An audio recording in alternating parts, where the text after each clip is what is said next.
మనమేదో రాచరికంలో ఉన్నట్టు, ప్రభుత్వ ఉద్యోగులందరూ మన కింద పాలేర్లన్నట్టు, వాళ్ళని మహిళలైతే మన సొత్తన్నట్టు ప్రవర్తించేటటువంటి విధానాన్ని కట్టడి చేయకపోతే ప్రమాదం. తాజాగా ఇప్పటికే ప్రభుత్వ ఉద్యోగులు ఆత్మహత్యలు చేసుకుంటున్నటువంటి పరిస్థితి, లైంగిక వేధింపుల కంప్లెయింట్లు వస్తున్నటువంటి సందర్భం.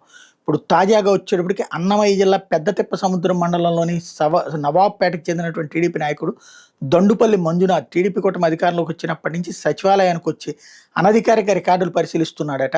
మహిళా పంచాయతీ కార్యదర్శి విధులకు ఆటంకం కలిగిస్తున్నట్ట. తాను చెప్పినట్టు నడుచుకోకపోతే ఇబ్బంది పడతామని బెదిరిస్తున్నాడు. ఫోటోలు వీడియోలు చిత్రీకరించి లేనిపోని నిందలు వేస్తున్నాడట. ఏకవచనంతో సంబోధిస్తున్నాడు.